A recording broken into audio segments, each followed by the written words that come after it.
ark. Like the Nazis think that they're going to be invincible, but didn't they read 1 Samuel chapter 4? Capturing the ark of the Lord does not go so well for the Philistines. But getting ahead of ourselves, the very fact that this is happening is pointing to just how this is a mess here in this broader situation. This is the chapter where Eli does finally die. And of course, that's a big problem when his sons are, as we learned earlier, good for nothings. So really, this chapter is just illustrating just what a big mess the whole thing really is. It kind of goes from bad to worse. You also get the fun name Ichabod here. I think famously, I think that's the name that you get in Sleepy Hollow, right? So we actually get to look at what that means, and it's a pretty negative meaning, to say the least. So really just getting into the dire situation, which is going to require a change of some kind, as we've been talking about. Lots of good stuff to look at today, getting into the story here. Joining us, our guest, returning Pastor Mark Burkholtz, pastor at Faith Lutheran Church in Oak Lawn, Illinois. Good to have you back, brother. Been enjoying having more frequent conversations with you. How are you doing? Doing well. Thanks for having me back. It's always great to do some scripture with you. Yeah, and this is a neat story here. This is one where, I think that for me, it's one of it's a key moment in like the story of the Old Testament, but I think it's one that maybe probably a lot of people aren't familiar with. Right. It's not a common one in the kids' Sunday school books and Bible story books, to be sure, but it really, as you were kind of talking about in the intro, it hits a low point. They're almost at rock bottom here before the Lord starts to bring things back together with the ministry of Samuel and then leading into the kings coming after that. It just kind of reflects what was happening at the end of Judges, where, again, things were looking pretty terrible. There was no king in Israel. Everyone's doing what's right in their own eyes. And now, first few chapters of Samuel, we have Eli and his sons, who are really not good leaders by any stretch of the imagination. And now we have the disappearance of the ark, and it's really sets up all that's going to happen in the next few chapters of Samuel. Right. It is quite the contrast, too, especially coming off of Exodus, what we were reading before, 1 Corinthians, how, just at the end of Exodus, it's so glorious, right? We have the tabernacle, we've got the priestly garments, we've got the special unique incense that just smells like God, and you've got this fantastic vision, which gets carried on literally into Joshua as they're just marching around, clobbering people left and right with the Ark of the Covenant in their midst, with God's presence in their midst, glorious, right? And then Ichabod, there's no glory to be found here. It's just everything's been turned upside down. Right, and that memory of the past is kind of probably what makes these people want to bring some of that back, bring the ark back. Let's try to do another Jericho. Let's try to relive some of these glory days of Moses and Joshua. That's but right. Of course, when they try to do it their way, it just doesn't turn out right. Make Israel great again, right? Yeah, I'm sorry, I couldn't help it. But that's the sentiment, right? And it's just interesting. I think to your point that when we get really desperate for, we just got to recapture the glory days, and we're going to do whatever it takes, how that can just open Pandora's box. But let's we'll get into it, I'm sure. But yeah, looking forward to going through this with you together today. As we get started, brother, would you first start us out though with a prayer? Thank you. Lord God, Heavenly Father, we thank you for your glorious presence with us here and now through your word and through your sacraments. As we go through difficult times ourselves, help us to turn to you for help and guidance, to remember your promise to be with us and to never leave us or forsake us, to learn from the examples, both good and bad, of the past as we continue to seek to be your people and to share in the glory that you've given to us in Jesus Christ. Amen.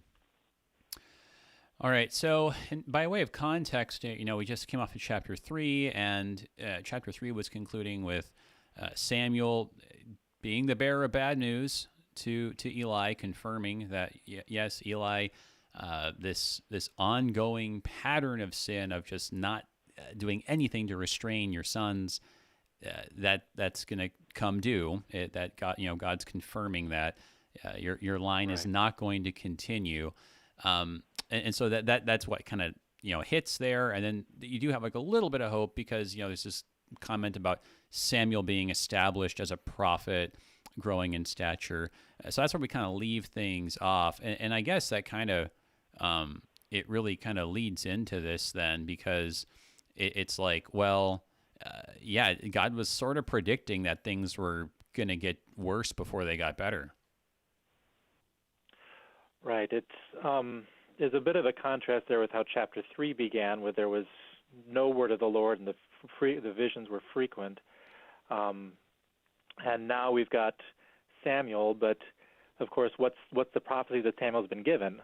The death of Hophni and Phinehas, and this judgment from the Lord that's coming against them. So, yes, Samuel being established is a good thing, but we've got this prophecy of judgment to handle first off.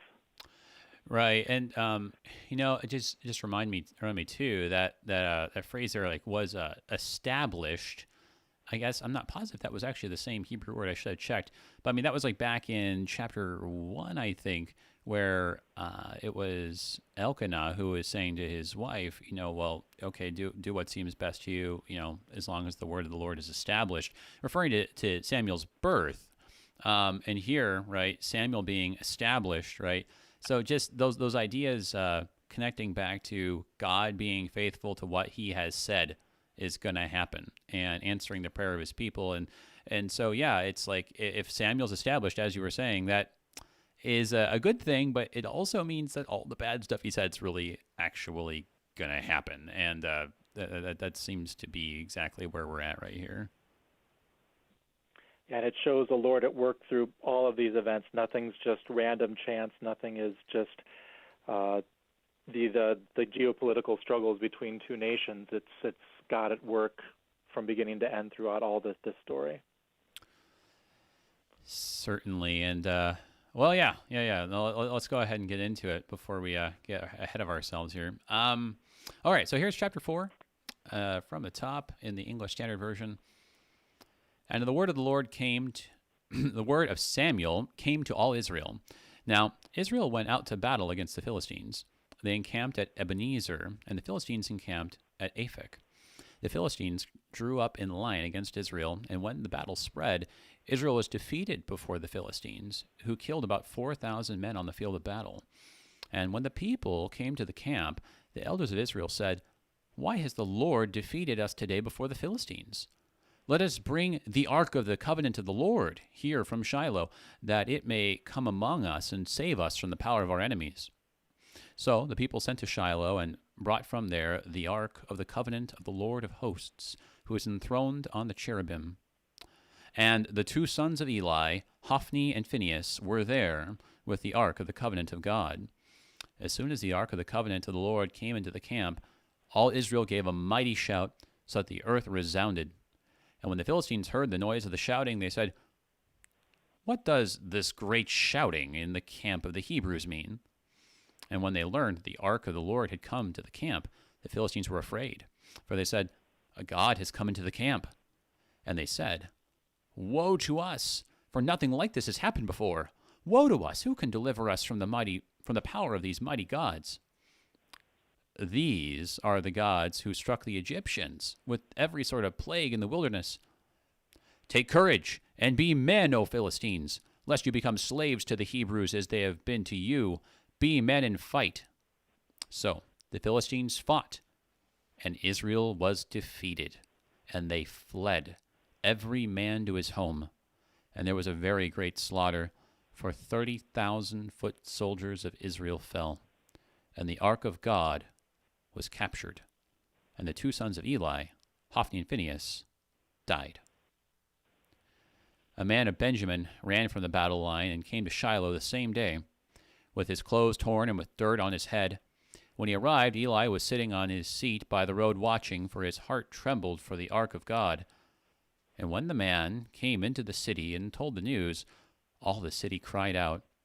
When Eli heard the sound of the outcry, he said, "What is this uproar?" Then the man hurried and came and told Eli. Now Eli was 98 years old, and his eyes were set so that he could not see. And the man said to Eli, "I am he who has come from the battle. I fled from the battle today." And he said, "How did it go, my son?" He who brought the news answered and said, "Israel has fled before the Philistines, and there has also been a great defeat among the people. Your 2 sons also, Hophni and Phinehas, are dead, and the ark of God has been captured." As soon as he mentioned the ark of God, Eli fell over backward from his seat by the side of the gate, and his neck was broken, and he died, for the man was old and heavy. He had judged Israel 40 years. Now his daughter-in-law, the wife of Phinehas, was pregnant, about to give birth. And when she heard the news that the ark of God was captured, and that her father-in-law and her husband were dead, she bowed and gave birth, and for her pains came upon her.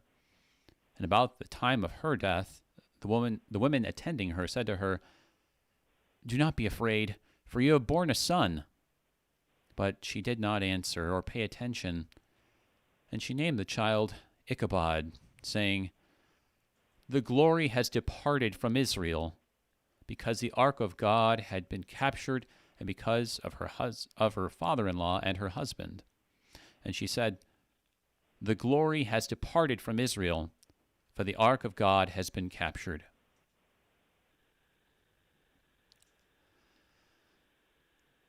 Yeah, it's just, it almost is like I'm reminded of, what were those, like those books, those children's books, Lemony Snicket's A Series of Unfortunate Events. I mean, it's just like every bad thing that could happen just happens, and it's like this cascade, like where everyone just, I mean, isn't this something, it's, there's like a defeat, and so we were like, okay, well, let's bring in someone else. Let's tell someone else about it. And then that thing gets defeated or captured. And then let's tell him.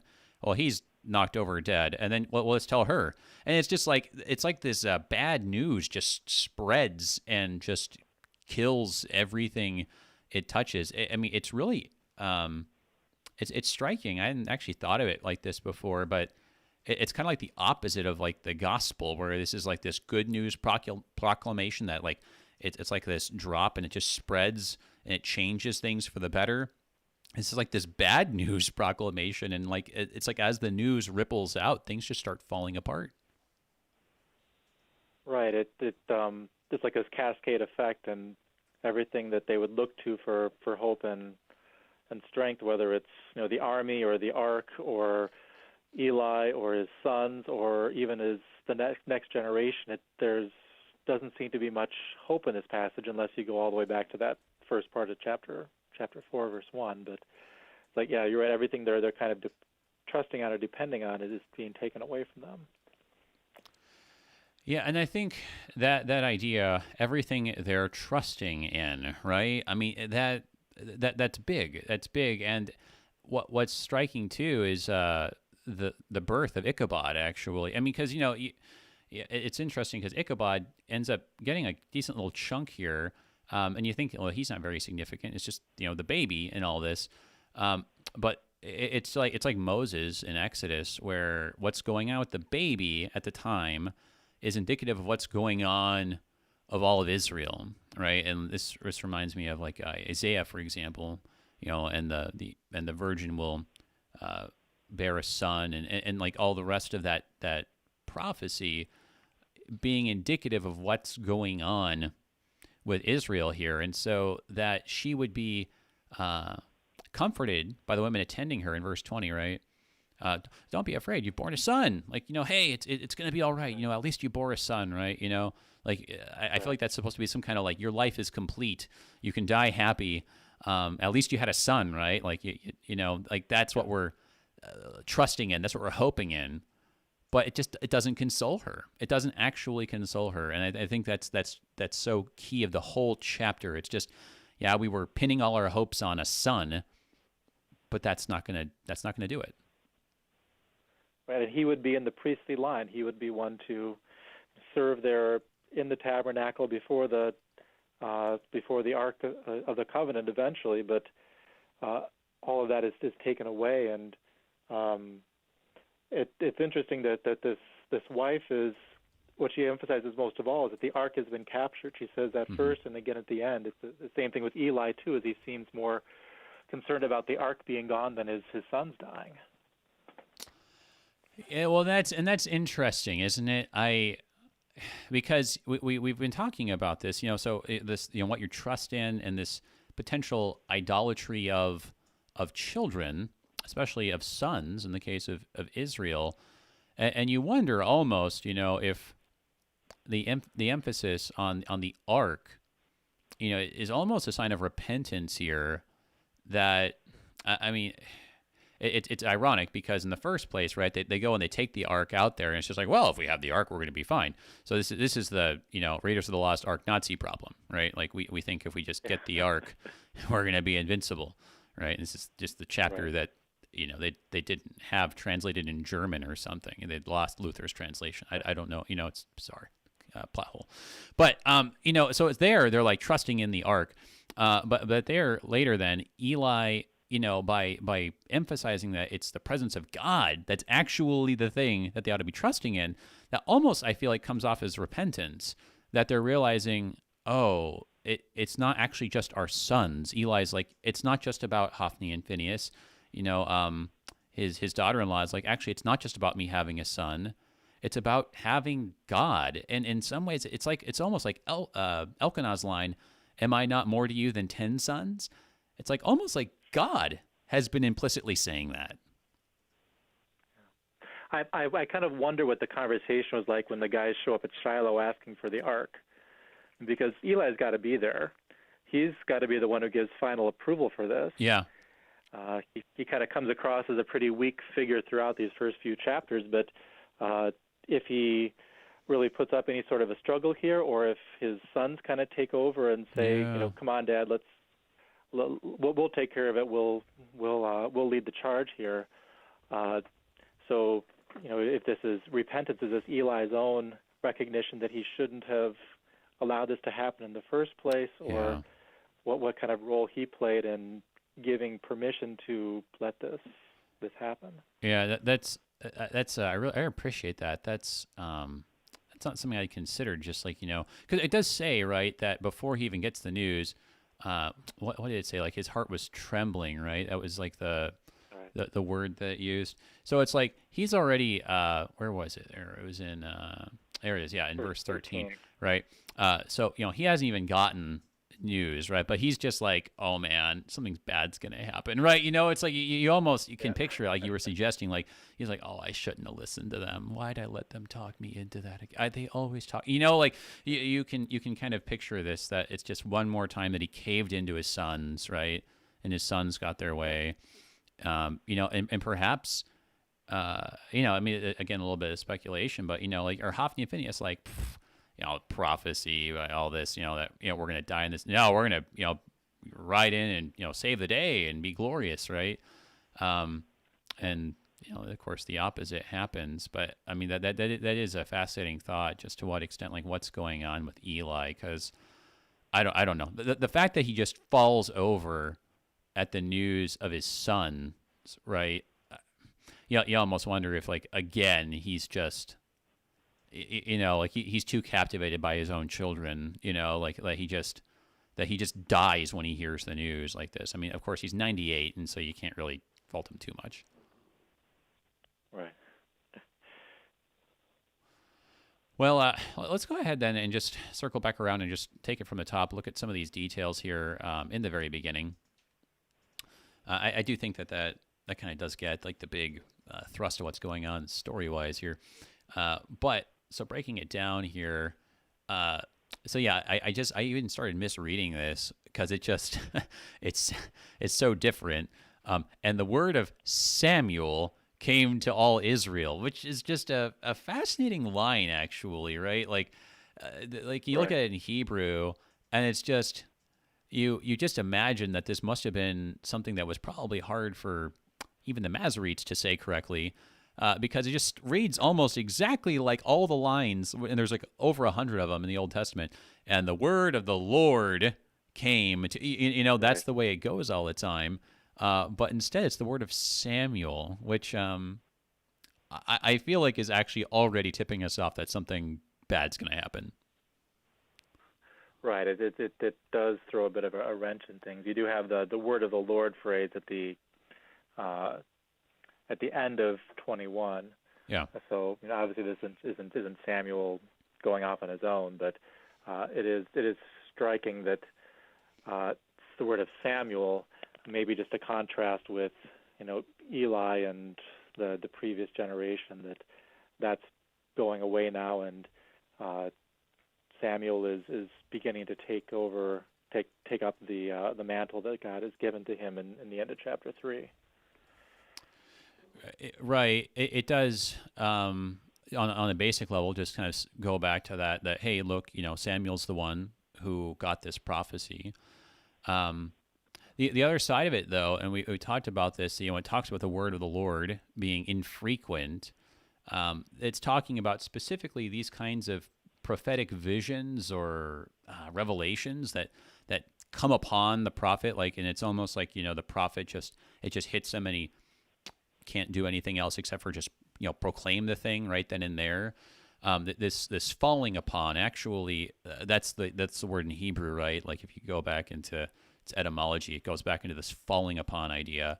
And so when it's the word of Samuel that falls upon Israel, I kind of want to read this as this is like the kind of full force of negative falling. It's like this is like a disaster befell all of Israel. This isn't like, oh, hey, the word of the Lord comes to everyone now. But taking it more in that other sense of everything that has been decreed is going to fall on you today, which makes it like I feel like a really, really like harsh irony even in verse 1. Yeah, it does seem kind of ominous that this is the direction he's going to take it here.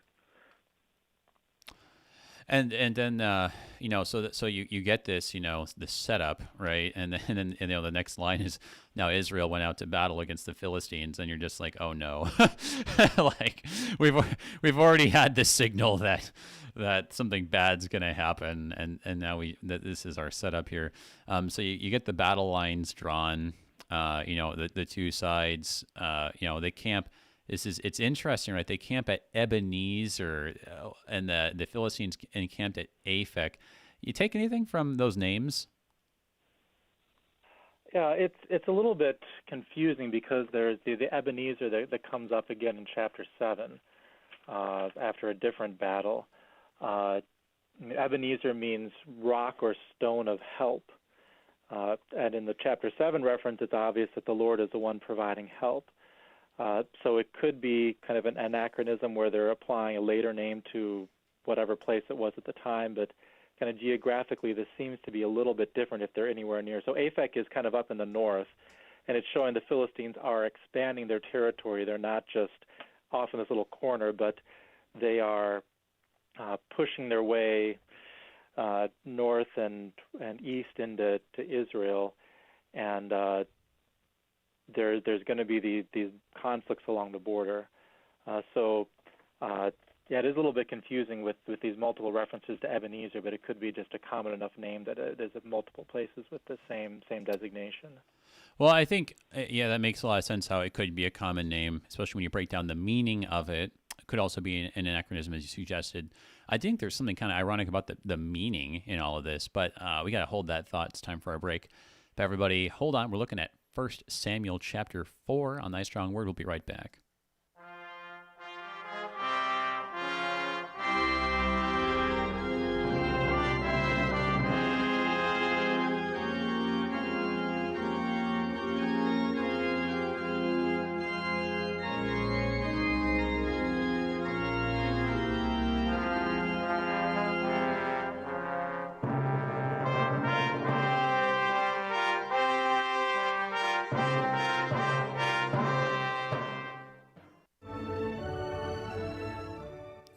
Lutheran News Digest host All right. Cabellin.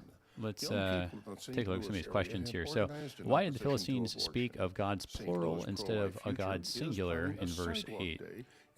That's definitely worth considering, especially because of how the word's not always super clear.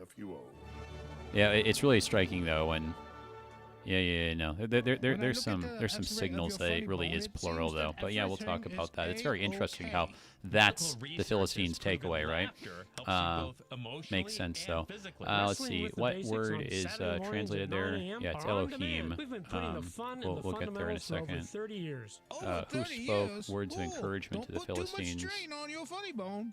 Interesting question too. What is the glory that's departed from Israel? Well, I think that you have to talk about what glory means. Glory wasn't just I don't know what like word of mouth or something. It's really to God's presence throughout the scriptures, especially in Ezekiel too. Yeah, we'll get there. Let's see on Facebook here. Verse 3 shows how much this is like what's going on in Judges. Yeah, I know. It just feels like it's almost the same thing. It's like it just continues seamlessly from Judges. Yeah, they do the same thing in Judges 20, where they just do their own thing instead of asking God. Yeah, that's a good point.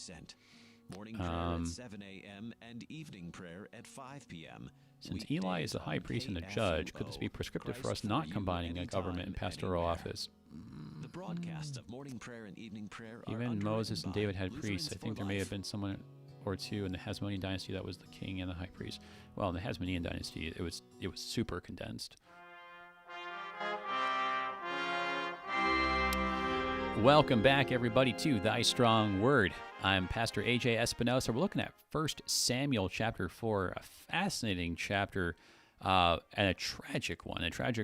The deaths of actually, we had this predicted that Hophni and Phinehas would die on the same day.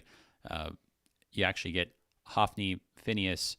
What was it? Was it Hophni's or it's Phinehas's wife, and Eli himself, all on the at the same time here. It wouldn't have been the same day exactly because of we kind of assume that Eli got the text message right the same day. It probably wouldn't have happened like that, but like all around the same time. It's a big disaster. And Ichabod is the name. It's just the name of a baby, and the baby's not going to be necessarily so prominent, but it's the name that summarizes the whole thing. Just like in Exodus, how Moses, drawn up right out of the water, kind of was the metaphorical name for the whole of Exodus, right? So Ichabod is the name of the game here. Got some questions coming in on Facebook and over email, facebook.com/AJ Espinosa. If you want to get on the live stream there, we got the video and the questions that are coming in. Email KFUO@kfuo.org. We got some from James here we're going to take a look at in a minute. You can also give us a call if you'd like to join the conversation with me and our guest today, Pastor Mark Burkholtz from Faith Lutheran Church in Oak Lawn, Illinois, 1-800-730-2727. Also, if you're in St. Louis, 314-821-0850. I want to thank our underwriters at the Lutheran Heritage Foundation. Thank you guys for your support of Thy Strong Word. Their website, lhfmissions.org. So we were just talking about this, the names, right? Because it seems like the names are all really significant in Samuel in general. Just think about how much was focused on like the name Samuel and all the wordplay going on there. And here you got Ebenezer and Aphek. And I'm not really positive on Aphek very well. It's like like what kind of meaning this may have had in Philistine or something. But Ebenezer, that's a name that we kind of more clearly know what's going on. That's like this. It's like the rock of help, right? Something like that. Like where rock is a common term for referring to God, right? You think of the traditional line with opening a sermon, or one of the several, right?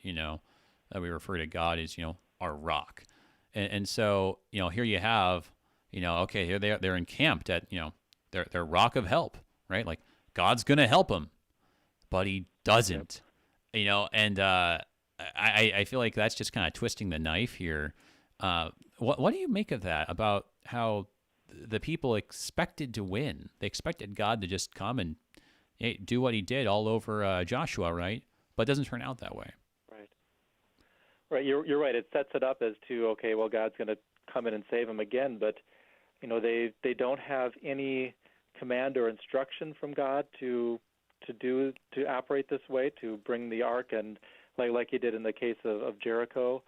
They don't pray. I think the most telling part of it to me is just if you watch kind of who's running the verbs in verse 3. Let us bring the Ark of the Covenant of the Lord. Let's do this thing. Whenever the people of God say, let us do this, it's usually a bad sign, whether it's, let us make, gods for us and with the golden calf. And they're the ones who are really taking initiative here. And if they were really relying on the Lord for help, they would be praying to him. They'd be listening to him rather than just coming up with their own plans and their own ways of trying to accomplish what their goals are. That's really good, and I hadn't thought about that connection. But yeah, in verse 3, when you get that, and when the people came to the camp, and the fact that you have the people there is even kind of significant all by itself, because they had just been referred to as Israel, but then by referring to them as the people, especially with that term that's used in Hebrew, haham, that's a term that's usually used for the peoples, aka the Gentiles. Yeah, right. The heathen, and so that's kind of indicative of how they're behaving. And like you said, this is how it's described in Exodus when the people, right, they get together and have this Baal festival there with the golden calf. So yeah, it really is indicative of it that even though here they are nominally with, oh hey look, God, our rock of help, this is the Ark of the Covenant of the Lord. That's just not the reality, and it's I guess the further irony, right, is that we talked about this in chapter 3, all this Hineni, here I am stuff, that God is showing up and he's there. But he doesn't show up here, which is just again just so, really really damning, because it's just, hey look, I told you guys how I would show up. I've told you guys how I want you to call on my name.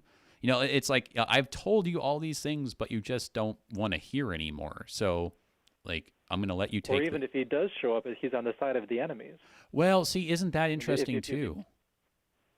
The Lord defeated us in verse 3. If you can take that as being a true statement, the Lord is actually fighting against the people here.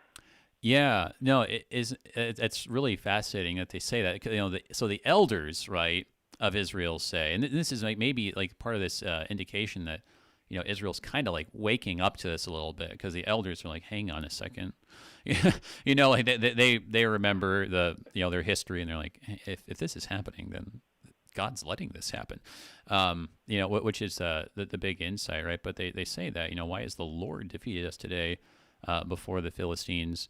Which is really something that their response would be, oh, so you mean this is God's doing in judgment? Well, let's just bring his ark out, then he'll have to help us. That right there, right? I think you have a point about the hey, let's do this, right? It's like they're on their own initiative. But even deeper than that, right? It's that they think that they can force God's hand. And that's the incredulous thing, because now they're treating the Ark of the Covenant like it's a magic box. And he has been very consistently saying, no, faith in me is not magic, that it doesn't work like that. Right. And it's very similar to what we see near the end of the story of where we get to the Babylonian exile, where the people say, well, we've got the temple. Yep. God would never let his temple fall or be destroyed. Once more, this kind of lucky charm magic thinking. And you're right, it's kind of forcing God to say, well, you must do things this way. You would never allow this to happen. Yeah. Yeah, no. So it's really, I guess in many ways, I guess we've said this before, kind of like the default position of the human heart is polytheism. We don't think about it that way, but I mean, that's where we're at. Like the human heart just wants to say, there are lots of things in life that are just, excellent, and they're just fantastic on their own, and I don't need to like have any kind of ultimate allegiance to one thing or the other, but I'll do a little bit of this, I'll do a little bit of that. The human heart's like I don't know what, like in terms of worship, it's a butterfly, right? And so, we have this like kind of inherent polytheism, which goes hand in hand with magic. And this is kind of the recurring problem, that we want to treat God like he's just kind of another option on the table, another app on our phone, another thing to do, another slot on our calendar, right? And yeah, we treat God magically, you can actually say, like that he's just kind of like one of these things that, as you were saying, can be manipulated ultimately, whether it's through they're having the right gold box, or having the right pretty building, or having the, I don't know what, the right kinds of, profile pic on Facebook, or, lines on Twitter or whatever, right? And if you have the right slogan or whatever it is, you think you can, like, I don't know, coax God into doing what you want. Right. And one of my some profs would say, the reason why you need more than one God is so that if one doesn't come through for you, you've got a backup. Yep.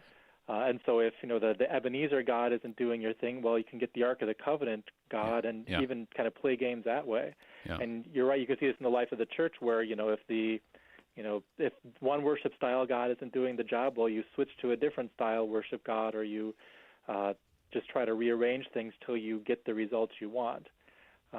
And that's the idea. I like the thought that it's just actually even kind of worshiping someone or something else when you're making that switch to whatever will give you the results you're looking for. Well, and that's, I think, a really key word in all this, results, right? And like we have such results-oriented thinking in modern Western society, and it's really dangerous when you get results-oriented thinking with God, because like you were saying, right, it's just, I mean, how often, right? I mean, it's just like how all these fads happen, that we think that it's like, it's like, I, learned today what shalom means, right? And so it's like, well, now that I know what shalom means, like, everything's going to change, or like, like the four different words for love in Greek. It's like, now that I know that, everything's, it came, one trend in Christianity, like in the last maybe couple of years, was kind of like a doubling down on like, doctrine of man and woman, right?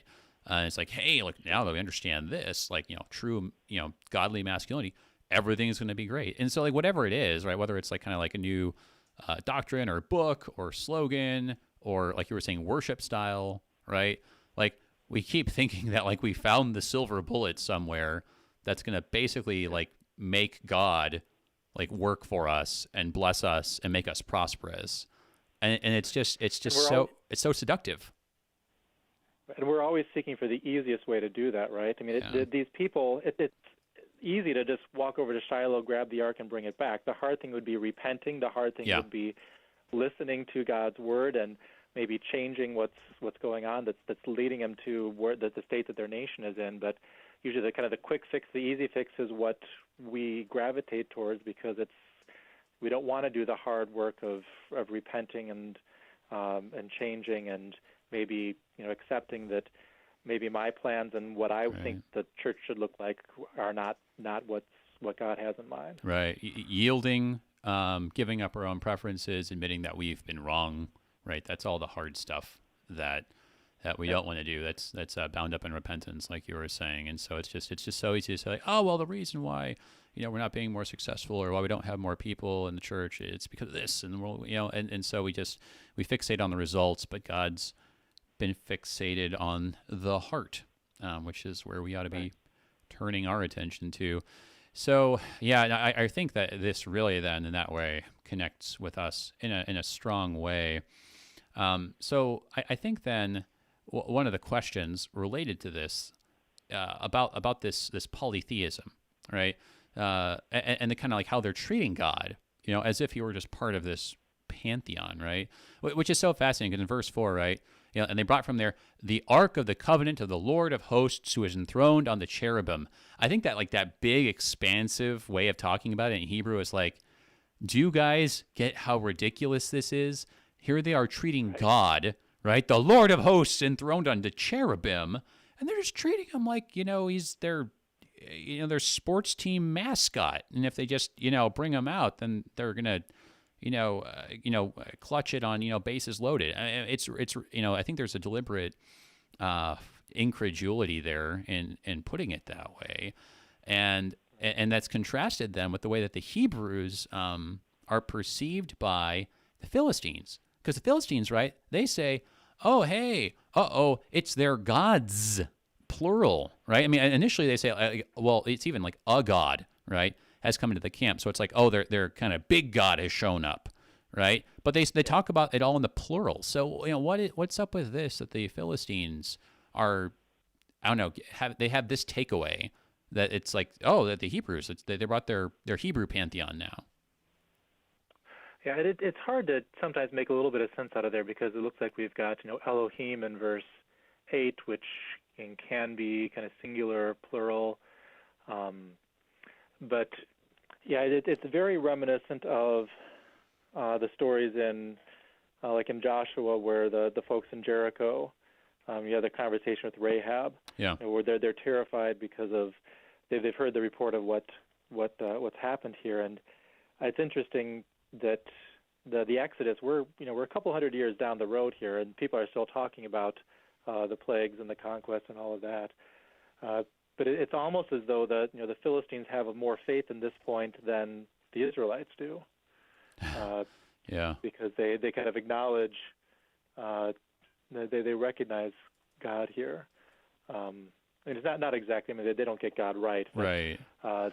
They seem to have more reverence and fear than the people of Israel, who are perfectly happy to go kind of carting this thing around. Yeah. And the people they choose to do it, Eli or Hophni and Phinehas, are probably the two worst people. These are people you do not want anywhere near this ark, because of who they are and how they've desecrated and defiled the sanctuary by their own immorality and greed and all of that. Wow, I hadn't even made that connection. I think you're right, though. It's like the Philistines are showing themselves to be better polytheists than the Israelites, because at least they have fear and reverence before the true God.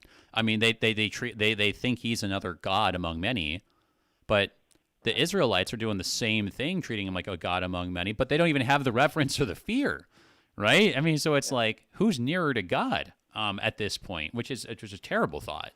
To think that the Philistines, with their polytheism, are actually like closer to righteousness than the Israelites here, who just, like you're saying, like just cart the thing around like it's no big deal.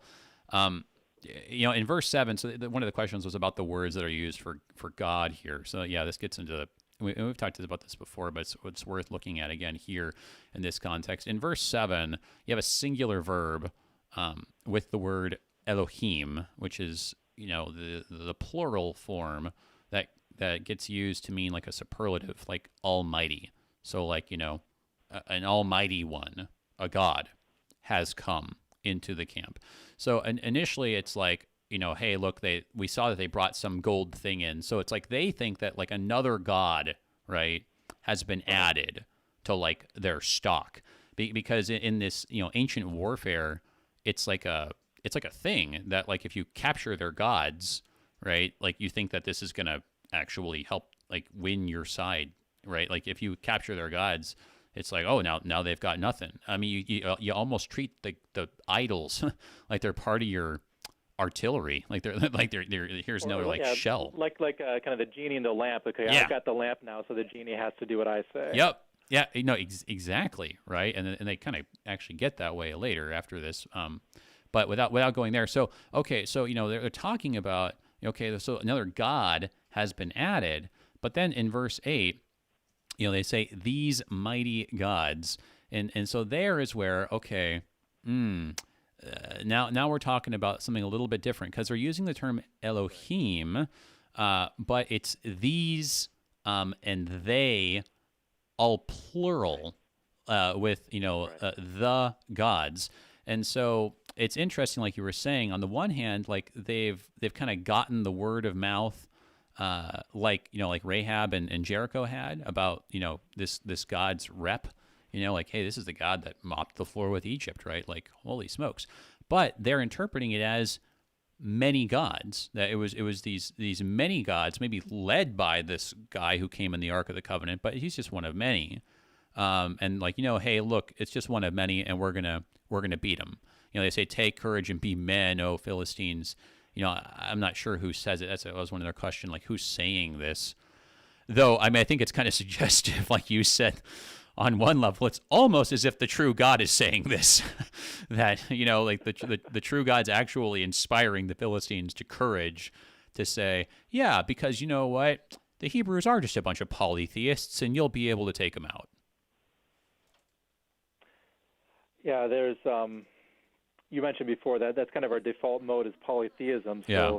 I don't know, the Philistines could even wrap their mind around the idea of just having one God. That's silly. So why would they think that way? But yeah, there's maybe this is that the chief God is now showing up, and he's got all these other gods to command, all against them. So you're right. They're kind of it's interesting. They're kind of looking to themselves. It's not like they're calling on their own gods, Dagon and any of that, but they kind of realize that it's up to them to, if they're going to win the battle here, they've got to get their strength up and their courage up. Yeah. Well, as you were saying, though, I mean, ultimately in the polytheistic heart, it's always up to us, right? Because we are the ones who have to choose which God we're going to worship at a given time, which gods we're going to call on. I mean, polytheism is a way of exalting the human self to be included among the pantheon, right? So, take courage and be men. It's part and parcel with this. But I mean, I think that one of the other sides to it too is, what kind of witness has Israel been giving for generations now, right? Being in the midst of the Philistines, and after like generations of fighting now in the Promised Land, they think that the Hebrews are polytheists, right? Like, that doesn't speak well at all about how the Israelites have been living, right? Like, if the takeaway after generations of engaging with the Hebrews is, oh yeah, they're polytheists too, it's like, how have they been representing God? I mean, the whole point was that, this was going to be the seed of Abraham through which all the nations are blessed, that like, points the way to the truth. Well, this is terrible. That's the whole book of Judges is they keep turning to these other gods of their neighbors and all these high places. Even Gideon and his father having the Asherah pole and all of this stuff. It's got to be just pretty common knowledge that everybody around there is worshiping all these other gods. Why should the Israelites be any different? Yeah, so I mean, it does line up well with Judges. One of the comments on Facebook was that that this whole situation of just them kind of just doing their own thing lines up really well with the war against Benjamin in Judges 20, which happened earlier. So yeah, I mean, like all of this it just feels like it's just almost like a continuation of Judges, which is striking. And of course, that's like one of the questions that gets brought up in scholarship actually.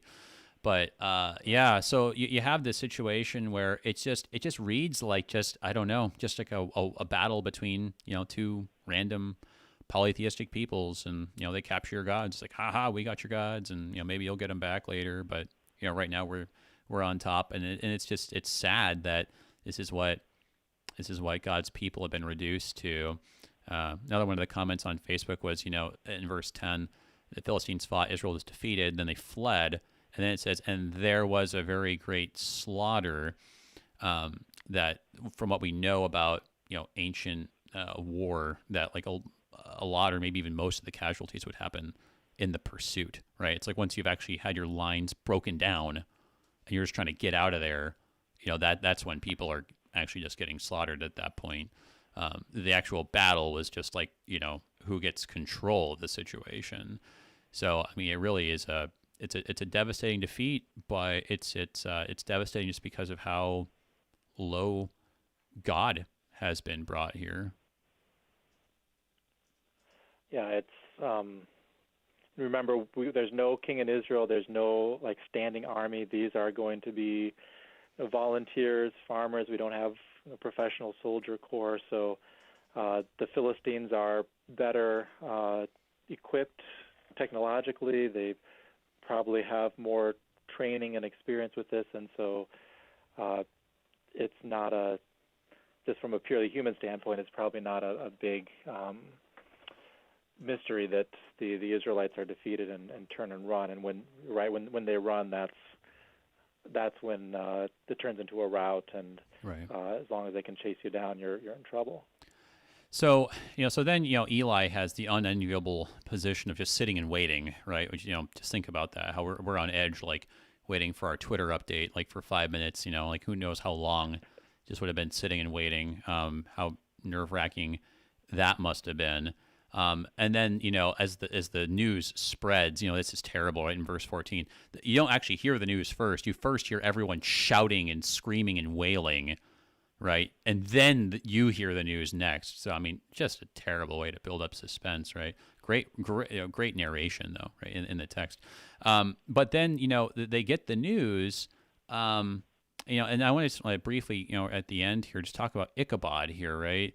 I mean, so this is the name, and so let's break it down here. The glory has departed from Israel. That's the thing that's said several times here, given as the meaning of Ichabod. So help break that down. Sure. So the Hebrew word for glory is kavod. That'd be the end of the word there, and then the I at the beginning basically means there is none. It's gone. Kavod is more than just what we might think of as some sort of amorphous praise or glory, but it has to do with the actual presence of God on earth with his people. We mentioned the glory of the Lord filling the tabernacle at the end of the book of Exodus and leading them through the wilderness and being specifically located there at the ark where God would meet with his people, would receive the atonement for their sins and bless them. And so by saying that the glory is departed, it's not just that we've been taken down a notch, but God has left his people. We're alone now. We've been abandoned. Is part of what's going to the name there. Well, I think part of that, you got to think about this. So if it means gloryless, no glory here, as you were saying, no presence, right? I mean, it's associated with the presence of God. It kind of, you could say, in some ways, means godless, in the sense of like they have no God. There is no God there, which is. I mean, I think kind of the most damning thing about the whole thing, that Ichabod's now the name of Israel, right? Like Israel had the name of God in their name, striving with, at least it was, with God. And here it's just, he's just not even here. And so, yeah, I think this is, as you were saying, ironically, it's like pointing to the need for a king to step in with an army, but it shouldn't have come to this, right? Right. Yeah, if the worship and everything had been going the way that it was, they wouldn't have had all these problems that continue to crop up in these first few chapters there. Right. If we had acknowledged that God is king, which is ultimately the revelation in Christ, right, we wouldn't have had to go to this point at all. But thank you, brother. A lot of good things to break down into this story. Looking forward to having you on again real soon. Great. Thank you very much. Everybody's Pastor Mark Burkholtz, Faith, Oakland, Illinois, going on to chapter 5. Till then, I'm Pastor A.J. Espinosa. Peace. National mission in cooperation with Worldwide KFUO, the official broadcast ministry of the LCMS. Your support is vital for this program to continue. You can make a gift safe, secure, and easily online at KFUO.